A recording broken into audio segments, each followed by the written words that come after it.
नमस्ते दोस्तों, कैसे हैं आप लोग। आज एक मित्र ने प्रश्न किया है। उन्होंने कहा है कि मैं ध्यान बिल्कुल नहीं कर पाता, क्या मेरे लिए कोई और रास्ता नहीं है। चलिए इस प्रश्न पे थोड़ा सा गहरे से बात करते हैं।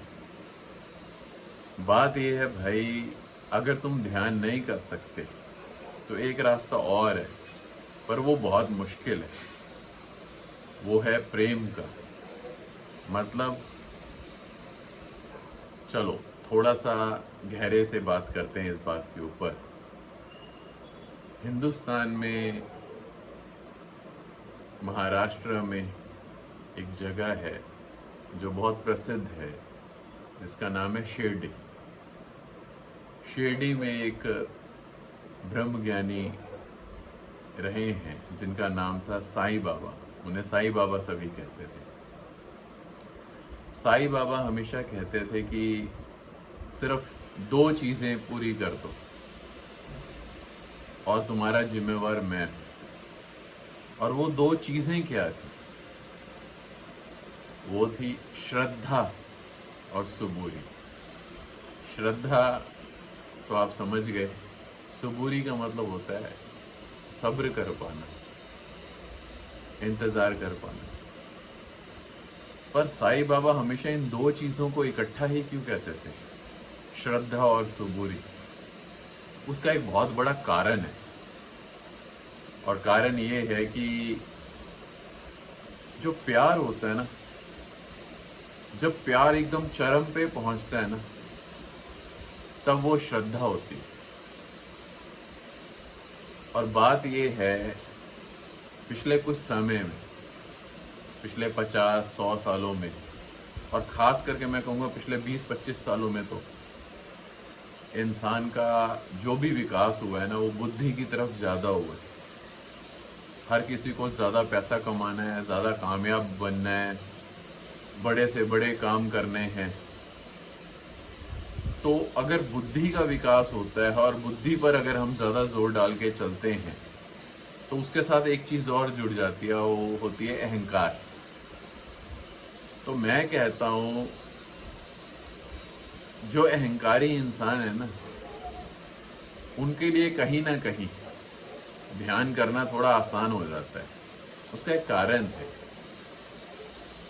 क्योंकि अहंकारी इंसान जिस चीज़ के भी पीछे पड़ जाएगा, एक बार तो जिद करके वो पूरा करने की कोशिश करेगा ही। अब कितना टाइम उस पर टिक पाता है वो बात अलग है, पर कोशिश तो ज़रूर करेगा। पर जहाँ दिल की बात आ जाती है, वहाँ पर चीज़ें मुश्किल हो जाती हैं और आपे से बाहर हो जाती हैं। प्यार और जो श्रद्धा है ना, ये एक ही सीढ़ी के पायदान है, एक ऊपर है एक नीचे है। सबसे नीचे है वासना, जब हम किसी के साथ शारीरिक रूप से प्यार करने की सोचते हैं। फिर उससे एक थोड़ा सा ऊपर आता है, जिसे हम दुनिया की नज़र में हम प्यार कहते हैं, कि वो जो प्यार है वो थोड़ा सा शरीर से अंदर देख पा रहा है, कुछ गहरा दिल तक पहुंच रहा है, जज्बातों को समझ रहा है। फिर उससे भी एक ऊपर आ जाता है, जो होती है श्रद्धा। और कहते हैं कि जिसे हम प्यार करते हैं, जिससे हम इतना गहरा प्यार करें कि वो श्रद्धा हो जाए, तो ऐसे इंसान को तो किसी ध्यान की ज़रूरत ही नहीं। पर ऐसा प्यार कितने को लोग कर पाए अपने जीवन में, ये बहुत बड़ा प्रश्न है। कभी कोई राधा, कभी कोई मीरा, कभी कोई चैतन्य।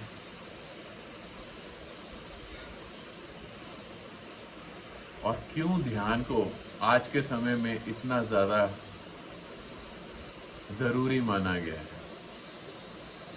क्योंकि अभी जो इंसान है, उसके लिए सबसे बड़ी एक ही चीज़ है, बुद्धि।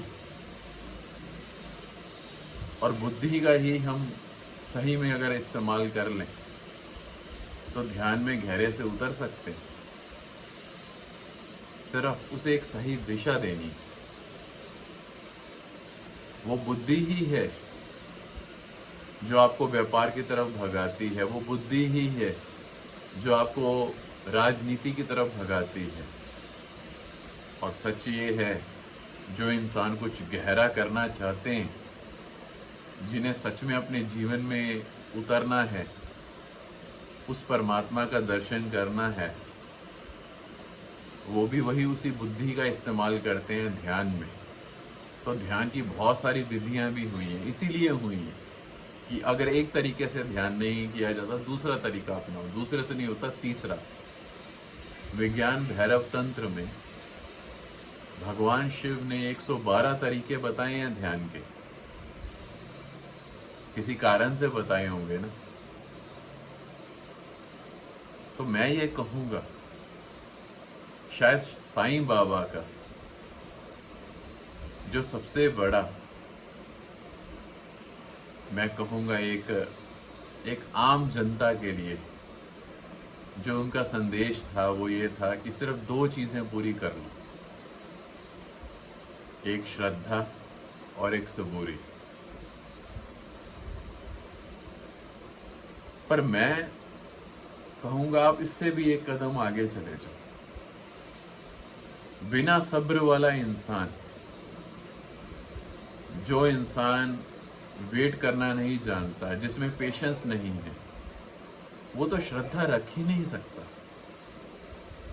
मैं मानता हूं कि साईं बाबा ने एक ही शब्द को 2 तरीके से बोल दिया, श्रद्धा को और सबूरी को उन्होंने 2 हिस्सों में बांट दिया। मैं कहता हूं सही मायने में वो एक ही है। बिना सब्र के आप श्रद्धा रख नहीं सकते। तो अगर हम कहें कि फिर श्रद्धा कैसी है, तो बहुत बार ऐसा होता है कि सिर्फ गुरु के साथ ही नहीं, जिनके साथ भी हम प्यार करते हैं या कम से कम प्यार करने का दावा करते हैं, उनके साथ कई बार चीजें इतनी आसानी से नहीं चल पाती। रिश्तों में उतार चढ़ाव आते हैं, और अगर आपके पास उस वक्त एक गहरी श्रद्धा है, एक सब्र है आप में उस चीज को लेकर कि नहीं, ये चीजें सही होंगी और मैं सही करूंगा, जो मेरे से बन पड़ेगा मैं करूंगा, वो एक कुछ अंदर रहता है दिल में जो ये कहता है कि चीजें सही होंगी ही होंगी। तो जब आप किसी मंदिर में जाते हो या किसी गुरु की शरण में जाते हो, जब आपको ये विश्वास आ जाता है, जब ये चीज होती है कि अब मैं यहाँ आ गया हूं तो अब चीजें ठीक होंगी ही होंगी, तो सच ये है वो श्रद्धा ही कहीं पार लगा देती है। और ऐसी श्रद्धा बिना सब्र के होती नहीं है। जिस इंसान के पास पेशेंस नहीं है, उसका तो प्यार से कुछ लेना देना ही नहीं। अगर आज आप मेरे से पूछो कि सबसे बड़ा तप क्या है, सबसे बड़ा योग क्या है, मैं उसे कहूंगा प्रेम योग। मैं क्यों कह रहा हूं प्रेम योग? क्योंकि योग को लोग सोचते हैं ध्यान के साथ जोड़कर, ये सोचकर कि कुछ आसन करेंगे या जो भी, पर मैं कहता हूं एक सच्चा आसन है जो दिल में लगता है, वो है प्रेम आसन या प्रेम योग। अगर आप प्रेम योग में आगे चले जाते हैं तो मतलब आपने कुछ श्रद्धा को महसूस कर लिया, अपने दिल में उतार लिया। तो आज आप दुनिया के किसी कोने में हैं, आपके जीवन में कोई भी दिक्कत हो, सिर्फ एक गहरा विश्वास रख के अगर आप चल रहे हो कि ये कुदरत, या जिन्हें मैं गुरु मानता हूँ वो इन सब चीज़ों को पार करने में मेरी मदद करेंगे तो वो चीज़ें हो जाएंगी। आज हर महीने लाखों की तादाद में लोग शिरडी जाते हैं, साईं बाबा की जहाँ धुनी चल रही है वहाँ उस पवित्र स्थान के दर्शन करने के लिए। पर मैं क्या कहूँ कि क्या वहाँ जो लाखों लोग जा रहे हैं उन सबको सब वो चीजें मिल रही हैं जो उम्मीद करके वो जा रहे हैं? मैं कहता हूँ हाँ भी और नहीं भी। उन सभी लोगों को तो मिल जाती है जिनका इतना का अटूट विश्वास है, जिनकी श्रद्धा इतनी गहरी हो गई है, उन्हें तो मिल जाता है। पर जिन्हें कुछ संदेह रह जाए, कोई डाउट्स हो, वो चीजें छूट जाती हैं। और मैं ये मानता हूं एक गहरे विश्वास, एक श्रद्धा का एक बहुत बड़ा, मैं कहूँगा कि उसे जांचने का, उसे चेक करने का जो एक तरीका है वो है सब्र। अगर आप पेशेंस से चल रहे हो, अगर आपको पता है आज नहीं तो कल, कल नहीं तो परसों, परसों नहीं तो आज से 10 साल बाद सही, पर चीजें हो जाएंगी ठीक, अगर ऐसा सब्र लेके चल रहे हो ना, तो आपको कोई ध्यान करने का जरूरत नहीं है। क्यों? क्योंकि आपका जो जीना है ना वही एक ध्यान हो जाएगा। आपका प्रेम योग हो जाएगा या प्रेम ध्यान हो जाएगा। तो बस यही कहूंगा, अगर प्रेम में इतना गहरा उतर सकते हो कि श्रद्धा आ जाए, तो ये जान लेना कि कहीं ना कहीं परमात्मा ने तुम पर वो कृपा बरसा दी। और कृपा बरसाना बहुत हद तक हमारे हाथ में है। अगर हम ये जानते हैं ना, अगर ये हम मानते हैं अंदर से कि कहीं पर हमें ये है कि भगवान देगा ही देगा जो हमें चाहिए, और कब देगा वो ये भी जानता है, सही समय पर ही हमें देगा वो ये भी जानता है, तो उसके सारे कार्य सिद्ध हो जाएंगे। तो इस चीज को अपने दिल में रखना, और मैं आपको इस चीज का विश्वास दिलाता हूं कि बिना ध्यान किए भी सब कुछ मिल जाएगा, सब कुछ बरस जाएगा। ठीक है, बस इतना कहकर मैं आपसे इजाजत चाहता हूं।